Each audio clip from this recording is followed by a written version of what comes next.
Chapter 11. After bringing the clove paste back to the mess hall and smearing it on Finn's leg, I returned to my cabin with a strange, remorse-like feeling sitting in the pit of my stomach.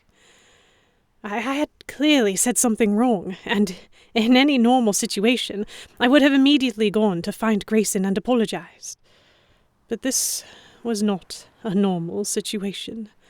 I was a captive on a pirate ship, one currently being treated with courtesy, but a captive nonetheless. And Grayson was a pirate. There was absolutely no reason for me to worry over whether or not I had offended him. It didn't matter. It shouldn't matter. But still, I grappled with it. Grayson was one of the only people on this ship with whom I had really spoken, aside from Captain McFarley. Strange as it was to say, I couldn't deny that I had garnered a very delicate, tentative friendship with him over the course of my time here. Perhaps I was entirely mad, I thought, as I sat down heavily at the desk and looked at the discarded drafts of my letter. Why did I care so much? I had more pressing matters to spend my time on, better things to do than flirt with the ship's infuriating quartermaster. This blasted letter.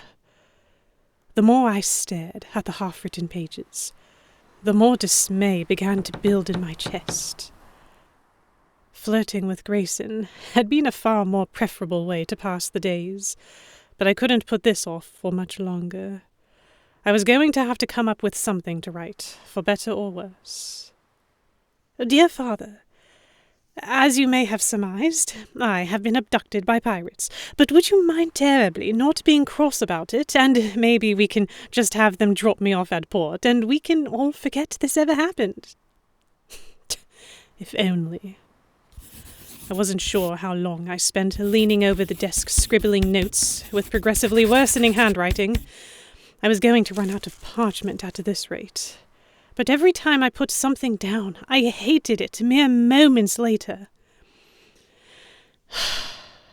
I leaned backwards to relieve the ache forming in my back, letting out a heavy sigh. It grew later, quicker than I expected, and I lit one of the half-melted candles sitting on the desk to continue working for a while,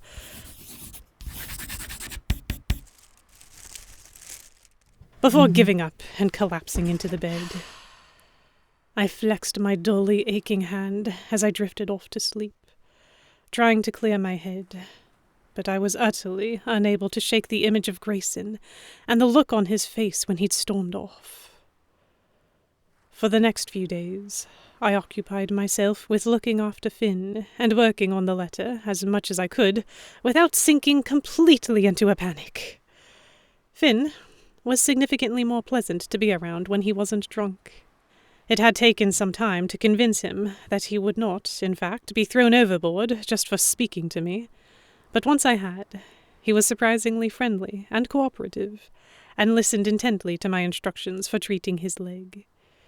He had begun to move around a little bit on his own, and was performing light duties on deck, but I had told him not to overdo it, else he might reopen the wound. Grayson, on the other hand, was a different matter. Not only was he stubbornly avoiding me, but he was making no effort to pace himself, doing just as much, if not more, than the manual labor that he normally did. Every time I saw him, it crossed my mind that I ought to make sure his stitches hadn't torn, but could never bring myself to approach him. It appeared as though he had no interest in talking to me anyway, in which case, I thought, he could care for the hole in his side himself. A petty thought, perhaps, but no pettier than he was being by suddenly acting as though he wanted nothing to do with me.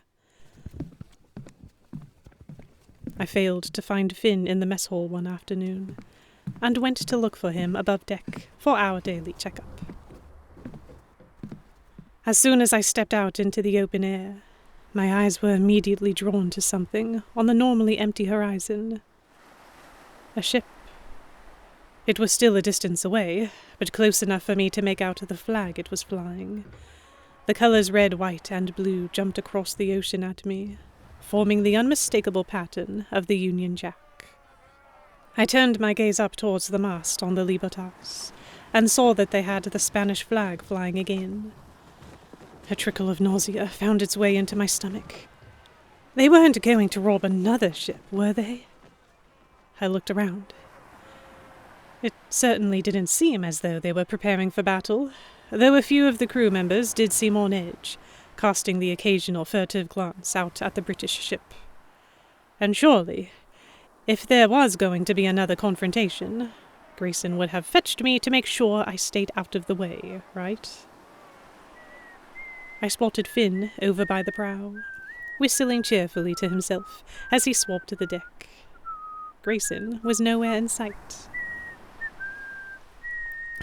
Swallowing, I picked my way across the deck, dodging the pirates out of lingering wariness.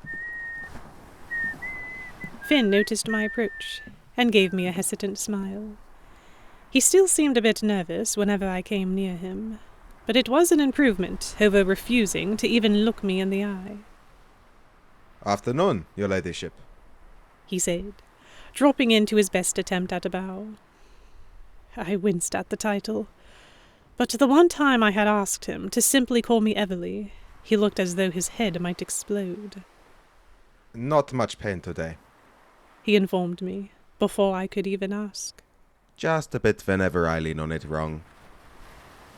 "That's good," I said distantly, and cast another glance out at the approaching British ship. Tell me, are you going to... How did one ask this question? Will you be robbing that ship today? Somehow it seemed rude to outright ask. I cleared my throat and tried again, Finn tilting his head quizzically at my trepidation. Why do you have the Spanish flag raised? I asked, opting for an indirect approach. Finn's eyes flicked up to the flagpole, before turning to look out at the ship on the horizon. "I think the captain wants to play things safe, in case that ship gets too close," he said. You won't attack it? Finn shook his head. "Nah, got a pretty good haul from the last raid, so I think Grayson was satisfied. He glanced down at his bandaged leg. Plus, I don't want to invite more trouble." I nodded, breathing a quiet sigh of relief. At least there was no chance of Grayson trying to tie me up again. Though, would that be such a bad thing? The thought popped into my head uninvited. I shoved it back down into the recesses of my mind as quickly as possible and distracted myself by examining the ship moving across the water. The Union Jack was clearer now, but I could at least see that it wasn't one of my father's ships. A merchant brig, perhaps. Finn lifted his mop and dunked it into the bucket he had sitting beside him, content to continue his work. For a moment, I considered turning and going back below deck to work on my letter some more, though the idea made my chest tighten. How much time did I have left to write the bloody thing? Sparing another glance at Finn, I suddenly found the courage to voice a question I hadn't dared to ask before. About how long do you think it will be before we reach port? Caught off guard, Finn blinked and looked back up at me, expression blank for a moment. He lifted a hand to rub at the back of his neck, appearing to do some calculations in his head. "I'd say a few more weeks. Depends on the weather, really." With this forthcoming answer, I decided to press further. Which port are we sailing to? At this, he averted his gaze, lips pressing together in discomfort. "I'm not sure that I meant to..."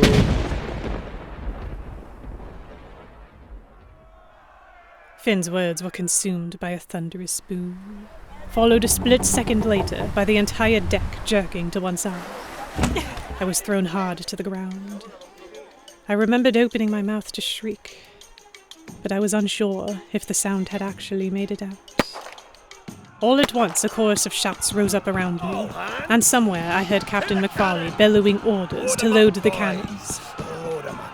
A hand landed on my shoulder, and distantly, I heard Finn asking me if I was hurt. Was I hurt? I didn't think I was. There was a slight ache where I had landed on my hip, but nothing felt broken. Dazed, I began to lift my head in an effort to understand what was happening. Another crash of thunder, and the Libertas again swayed to one side.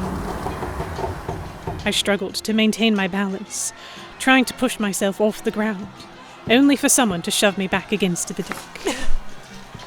Though everything else was muddled and drowned out by the ringing of my ears and the general panic, Grayson's voice somehow reached me loud and clear from above.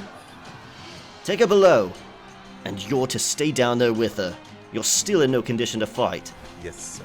Finn gave an affirmative, and I looked up in time to see Grayson releasing me.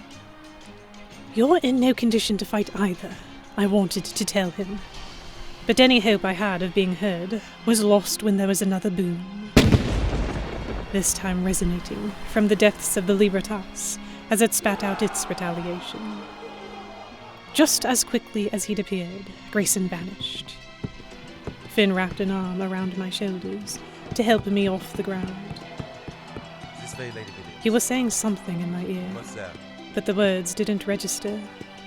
My brain was only now catching up with the present circumstances, and I fixed my attention on our assailants. Had I been wrong? Was it a naval ship after all? Had my father tracked us down sooner than I'd anticipated?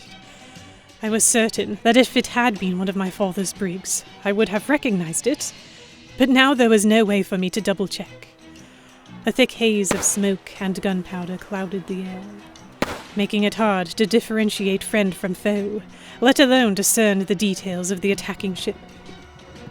My thoughts were a mess of terror and doubt as Finn guided us across deck, keeping us low to the ground as bullets whizzed over our heads. Captain McFarley was still roaring nearly incomprehensible commands. Load the cannons, pistols at the ready, full speed ahead. All of which ran together as the pirates struggled to coordinate a response. Finn suddenly pushed me flat to the deck as a bullet cracked past, but he was quick to pick me up again and keep us moving towards the stairs.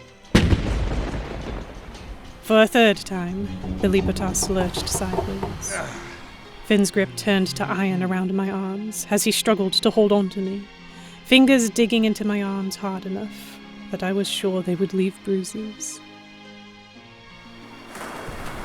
There was a roar that could have only been water crashing against the hull, likely caused by a cannonball hurled in our direction. The deck rocked nauseatingly as the entire ship made a hard turn to the left, intending to face the attacking vessel head-on. Somehow, we staggered below, fighting to maintain our footing. Finn was doing his best to keep hold of me, not only for my sake, but for his own as well, as he was still favouring one leg. He turned to look down the hallway in consideration, but then opted to lead me towards the much closer mess hall instead. For good reason, as I felt his weight bear down on my shoulders more and more, the longer we were upright. Are you all right? Lady Williams, are you all right? He must have asked me if I was all right 2 or 3 times as he brought me to the back of the room, where several bedrolls were situated. But not only could I barely hear him, I couldn't formulate the thoughts necessary to construct a response. The ship jerked again, and another cannon fired from somewhere inside the hull. This time, Finn lost his grip on me, and I collapsed to the ground from the force of the movement. My fall was cushioned by a pile of bedding, protecting my knees from the splintered wooden floorboards. Are you hurt, Lady Williams? Finn asked me again if I was hurt. Lady Williams, are you hurt? The sound came through a little clearer as the ringing in my ears finally began to fade, and I managed to shake my head. He lowered himself halfway to the ground, then fell the remaining distance, as another boom sounded from inside the Libertas. I could hear Captain McFarley's voice above all the others on deck, and the ship was pushing forward fast enough for me to feel it. Were they going to ram the attackers? Wouldn't that only destroy both ships? I felt myself tense at the thought, preemptively bracing for the impact. It never came.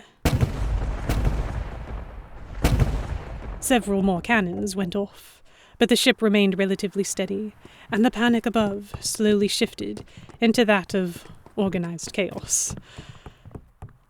After several agonizing minutes of waiting breathlessly with Finn, a roar of whoops and laughter resonated from overhead. I looked at Finn, who began to stand up. I'll go and see what's happened, he said. He started unsteadily towards the exit, moving as though he was unsure the ship wouldn't start rocking back and forth again. He reached the entryway of the mess hall, before he was met at the bottom of the stairs by a sweaty, ragged Grayson. Grayson said nothing to Finn, brushing right past him and making eye contact with me, for the first time in several days. Need you on deck, he said, and held out his hand.